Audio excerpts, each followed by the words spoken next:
Study express में आप सभी का बहुत बहुत स्वागत है मित्रों। आज हम लोग नई शिक्षा नीति के बारे में बात करेंगे। चलिए पढ़ते हैं आगे। 5वीं तक कम से कम और 8वीं और उससे आगे भी मुमकिन हुआ तो स्थानीय भाषा में मातृभाषा में पढ़ना होगा। यानी कि हिंदी अंग्रेजी जैसे विषय भाषा के पाठ्यक्रम के तौर पर तो होंगे, लेकिन बाकी पाठ्यक्रम स्थानीय भाषा या मातृभाषा में होंगे। अब छात्रों को एमफिल नहीं करना होगा, एमए के छात्र अब सीधे पीएचडी कर सकेंगे। अभी तक हमारे देश में स्कूली पाठ्यक्रम 10+2 के हिसाब से चलता है, लेकिन अब ये 5+3+3+4 के हिसाब से होगा। यानी कि प्राइमरी से दूसरी कक्षा तक एक हिस्सा, फिर तीसरी से 5वीं तक दूसरा हिस्सा, फिर 6ठी से 8वीं तक तीसरा हिस्सा और 9वीं से 12वीं तक आखिरी हिस्सा होगा। छात्र अपनी मर्जी और स्वेच्छा के आधार पर विषय का चयन कर सकेंगे। अगर कोई छात्र विज्ञान के साथ साथ संगीत भी पढ़ना चाहे तो उसे यह विकल्प होगा। वोकेशनल पाठ्यक्रम कक्षा 6ठी से शुरू हो जाएंगे। बोर्ड परीक्षा को ज्ञान आधारित बनाया जाएगा और उसमें रटकर याद करने की आदतों को कम से कम किया जाएगा। बच्चा जब स्कूल से निकलेगा तो ये तय किया जाएगा कि वो कोई ना कोई स्किल लेकर बाहर निकले। बच्चा स्कूली शिक्षा के दौरान अपनी रिपोर्ट कार्ड तैयार करने में भूमिका निभाएगा। अब तक रिपोर्ट कार्ड केवल अध्यापक लिखते थे, लेकिन नई शिक्षा नीति में 3 हिस्से होंगे। पहला, बच्चा अपने बारे में स्वयं मूल्यांकन करेगा। दूसरा, उसके सहपाठियों से होगा और तीसरा, अध्यापक के जरिए किया जाएगा। हायर एजुकेशन करने वाले छात्रों को 4 साल की डिग्री करनी होगी। उनके लिए एमए 1 साल में करने का प्रावधान होगा।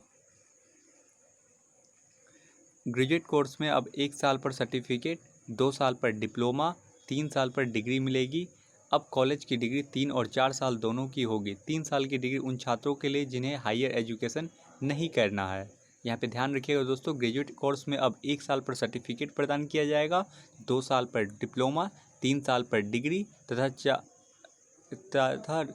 अब कॉलेज की डिग्री 3 और 4 साल दोनों के लिए होगी। जिन्हें हायर एजुकेशन नहीं करना है उनके लिए 3 साल की डिग्री होगी। नई नीति स्कूलों और HES दोनों में बहुभाषावाद को बढ़ावा देती है। राष्ट्रीय पालित संस्थान फारसी और प्राकृत भारतीय अनुवाद संस्थान और व्याख्या की स्थापना की जाएगी। मानव संसाधन विकास मंत्रालय का नाम अब शिक्षा मंत्रालय कर दिया गया है। शिक्षा क्षेत्र में खर्च को सकल घरेलू उत्पाद का 6% करने का लक्ष्य रखा गया है। 34 साल से शिक्षा नीति में परिवर्तन नहीं हुआ था, इसीलिए यह बेहद महत्वपूर्ण है। वर्तमान शिक्षा नीति 1986 में तैयार की गई थी और इसमें 1992 में एक बार संशोधन किया गया था।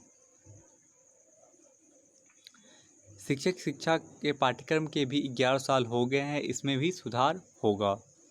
वर्चुअल लैब के कार्यक्रम को आगे बढ़ाया जाएगा। इसके साथ ही नेशनल एजुकेशन टेक्नोलॉजी फॉर्म बनाया जा रहा है। उच्च शिक्षा में 2035 तक 50% सकल नामांकन दर पहुंचाने का लक्ष्य है। नई शिक्षा नीति में स्कूल शिक्षा से लेकर उच्च शिक्षा तक कई बदलाव किए गए हैं। इसमें लॉ और मेडिकल शिक्षा को छोड़कर उच्च शिक्षा के लिए सिंगल रेगुलेटर एकल नियामक रहेगा। नई नीति में मल्टीपल एंट्री और एग्जिट बहुस्तरीय प्रवेश एवं निकासी व्यवस्था लागू की गई है। हिंदी और अंग्रेजी भाषाओं के अलावा 8 क्षेत्रीय भाषाओं में भी ई कोर्स होगा। तो आज के लिए दोस्तों इतना ही। हमारे साथ बने रहने के लिए, हमारा वीडियो पूरा देखने के लिए आप सभी का तहे दिल से शुक्रिया। जय हिंद।